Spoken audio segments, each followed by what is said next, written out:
This is भाग्यशालिनी और अब हम चर्चा करेंगे धारणा के बाद कौन सी चीज़ जो है धारणा को निर्धारित करती है, और हम इससे चर्चा करेंगे दिशा की।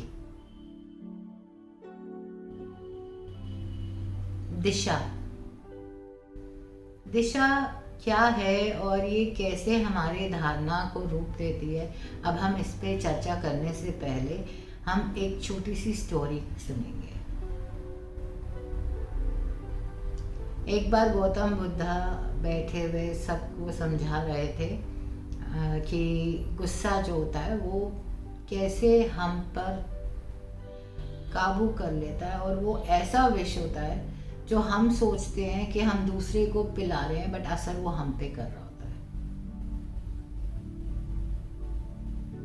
हमें जब गुस्सा आता है हम गुस्से से लोगों को डांटना शुरू कर देते हैं, या गुस्से में बर्ताव ऐसा करते हैं कि हम सोचते हैं हम दूसरे को नुकसान पहुंचा रहे हैं, पर वो सबसे बड़ा नुकसान हमको पहुंच रहा होता है। और जब गौतम बुद्धा ये समझा रहे होते हैं तो उस प्रवचन के दौरान एक इंसान ऐसा भी होता है जिसको गुस्सा बहुत आता है, और उस दिन वो वैसे ही अपने गुस्से से अपने परेशानियों से जूझ रहा होता है, तो वो एकदम उठता है और गौतम बुद्धा के पास जाता है, बोलता है आप कैसी बातें कर रहे हैं।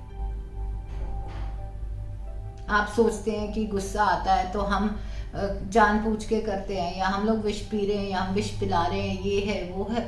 और इतनी देर में गौतम बुद्धा उनको कहते हैं, सब लोग भड़क जाते हैं, बट गौतम बुद्धा कहते हैं नहीं कोई बात नहीं, शांत हो जाइए।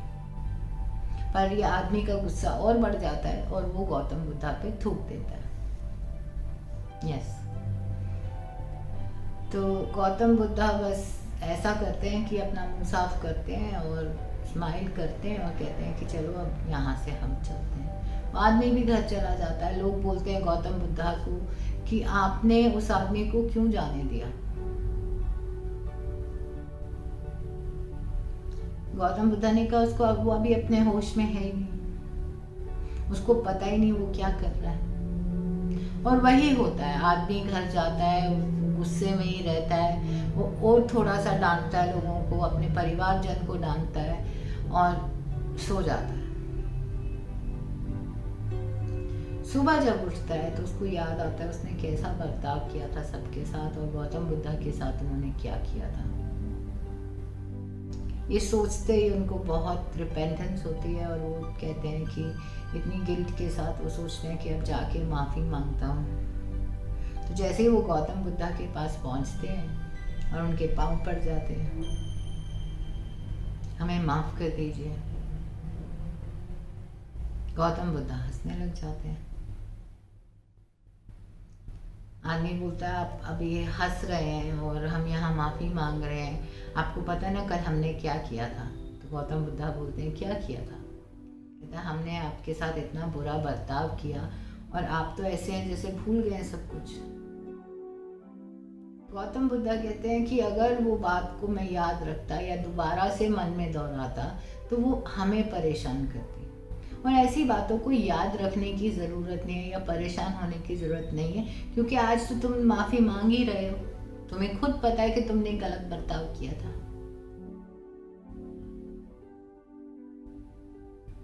तो इस स्टोरी से हमें ये पता चलता है कि धारणा जो भी आती है, अगर हमारे आसपास कोई विचार आया है कि गुस्सा जो है वो बुरा है, या गुस्सा हमको गलत काम करवाता है,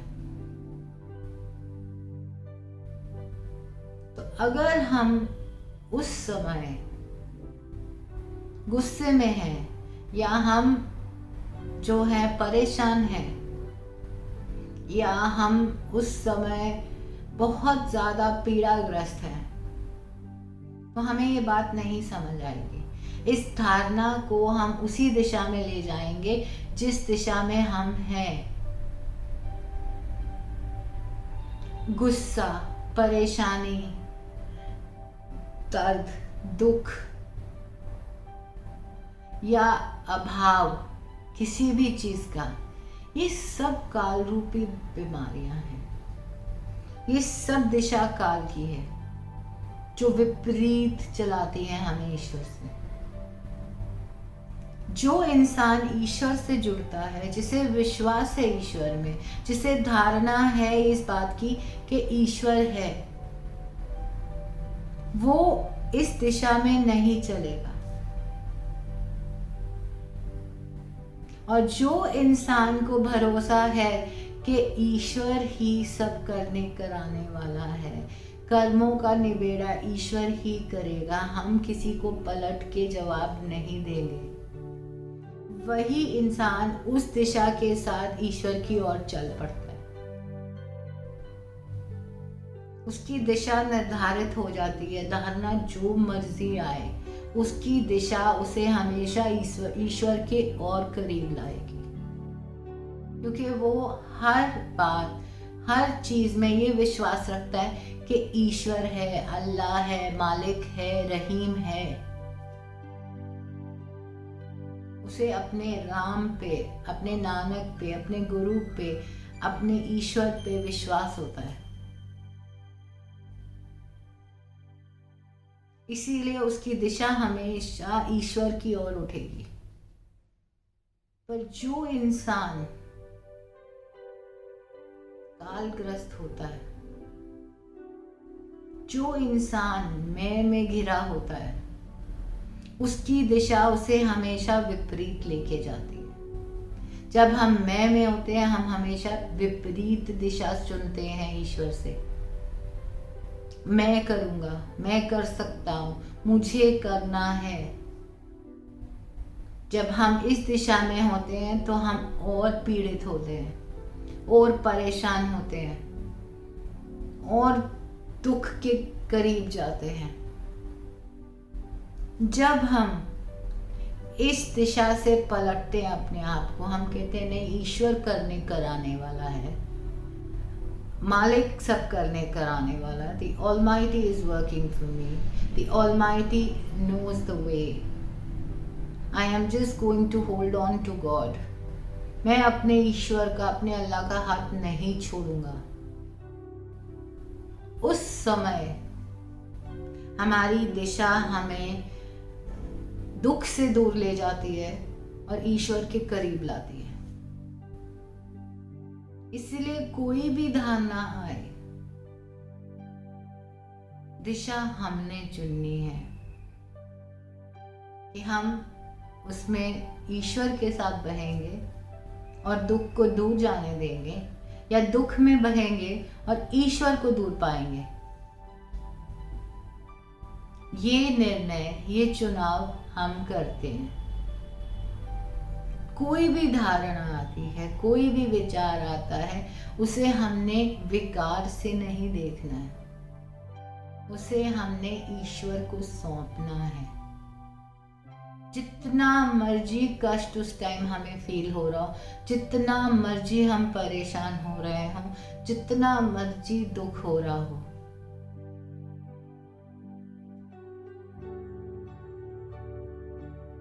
और ये दिशा हम तभी अपने अंदर कायम रख सकते हैं कि हम ईश्वर पे विश्वास रखें, जब हम हर सुख में ईश्वर को याद करें।